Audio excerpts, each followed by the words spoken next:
मौसम तो बदलते हैं, हम क्यों बदलें? गालिबन ये लोगो या मोटो है अमीर जमात इस्लामी जनाब हाफ़िज़ नईम साहब का, बल्कि पूरी जमात इस्लामी का। वही पुराना राग वो अलाप रहे हैं और फरमा रहे हैं कि इस बार भी हुकूमत ने IMF के जो दस्तावेज़ है उसको बजट डॉक्यूमेंट का नाम दे दिया। वो बंदा पूछे अगर वाक़ई इस हुकूमत ने IMF की तजावीज़ को बजट डॉक्यूमेंट का नाम दिया होता, तो वो इसमें 150 अरब से ज़ायद रुपए अपने तरक्याती फ़ंड्स के नाम पर MNAs MPAs में तकसीम ना करते, और इसमें 200 कुछ अरब से ज़ायद के का डिफेंस बजट ना होता,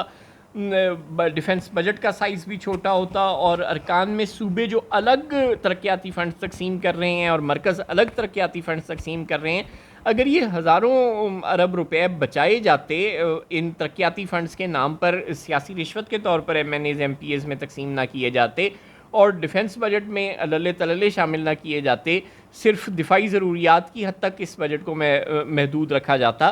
तो फिर आज हमारे पास कुछ पैसे महफूज होते आवाम की फलाह व बहबूद पर खर्च करने के लिए, और हमारा जो बजट का खसारा है वो कम होता, और हम जल्द इस काबिल हो जाते कि IMF प्रोग्राम से निकल सकते। IMF तो हमें रिफॉर्म्स का, इकोनॉमिक रिफॉर्म का वो प्रोग्राम देता है जिसको इस्तेमाल अगर हम कर लें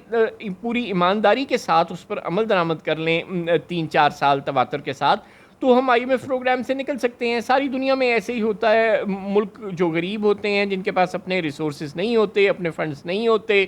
इतने पैसे नहीं होते, या उनकी इकोनॉमिक मैनेजमेंट अच्छी नहीं होती, तो वो IMF के पास जाते हैं, IMF से कर्ज ज़रूर लेते हैं, लेकिन दर हकीकत वो एक रिफ़ॉर्म का एजेंडा होता है, रिफ़ॉर्म प्रोग्राम होता है। IMF उस मुल्क की इकॉनमी को स्टडी करता है और बताता है कि आपके इकॉनमी में यहाँ यहाँ होल्स हैं, आप यहाँ खर्च ज़्यादा कर रहे हैं, ये खर्च कम करें और यहाँ यहाँ से बचत करें, और ये वो सेक्टर्स हैं जहाँ से आप पैसे नहीं कमा रहे हैं, इन सेक्टर से पैसे कमाना शुरू करें। यूँ अपनी जो फाइनेंशियल मैनेजमेंट है उसको बेहतर करें, ताकि आप 4-5 साल बाद इस काबिल हो जाएं कि आपको मज़ीद कर्ज लेने की ज़रूरत ना रहे। यही हमें IMF बार बार सिखाने की कोशिश करता है। अगरचे IMF के प्रोग्राम पर अमल करने के नतीजे में चूँकि शरह सूद बढ़ानी पड़ती है और टैक्सेस की शरह में इजाफा करना पड़ता है, तो उसके नतीजे में मईशत का पहिया कुछ सुस्त रफ्तारी से ज़रूर चलता है, लेकिन अगर 4-5 साल हम इस सुस्त रफ्तारी को बर्दाश्त कर लें, तो फिर हम हमेशा के लिए IMF प्रोग्राम की ज़रूरत से और दोस्त मुल्कों से कर्ज लेने की ज़रूरत से निकल भी सकते हैं। मगर चूँकि हमने तो कसम खाई हुई है कि आधा तीतर आधा बटेर ही रहना है, ना हमारे मुल्क में जमहूरियत है, ना हमारे मुल्क में आमरीत है, हमेशा हाइब्रिड सिस्टम रहता है, जिसकी वजह से ना आमर अपनी मर्ज़ी चला पाते हैं, ना जमहूर के अलमबरदार अपनी मर्ज़ी चला पाते हैं। तो जिस तरह हमारा जो निज़ाम है, मुल्क का सियासी निज़ाम, वो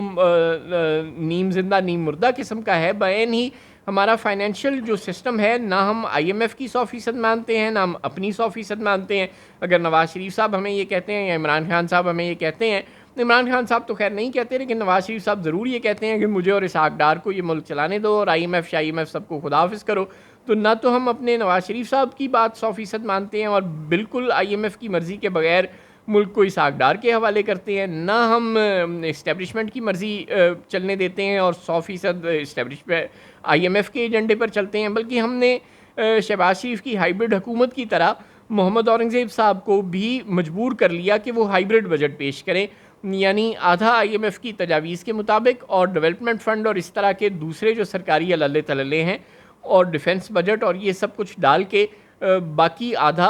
मकामी ज़रूरियात और मकामी मिजाज के मुताबिक। यूँ हमने फ़ौज को भी खुश कर लिया डिफेंस बजट के नाम पर, उनके अल्ले तल्ले मंजूर करके हमने अपने MNAs MPAs को भी खुश कर लिया, उनको दिफाई उनको जो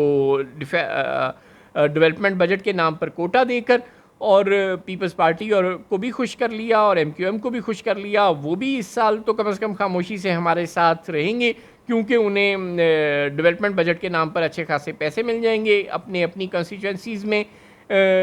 मज़ीद जियालों को, मज़ीद कारकुनान को अपने अपने साथ मिलाने के लिए। और इस सियासी रिश्वत के एवज़ अगरचे हमारी हुकूमत तो कायम रह सकेगी, उसे तो MNAs MPAs की बगावत का खदशा नहीं होगा, लेकिन मुल्क का कबाड़ा निकल जाएगा। यूँ हाफिज़ नईम साहब पता नहीं किस दुनिया में रह रहे हैं, उन्हें क्यों लग रहा है कि हुकूमत IMF की मान रही है।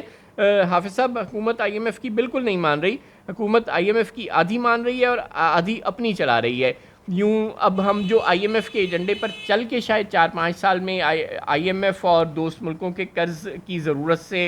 आज़ाद हो सकते थे, वो हुकूमत के अल्ले तल्लों की वजह से और IMF की बात ना मानने की वजह से अगले 5 क्या शायद 10 साल भी हम IMF प्रोग्राम से ना निकल सकें।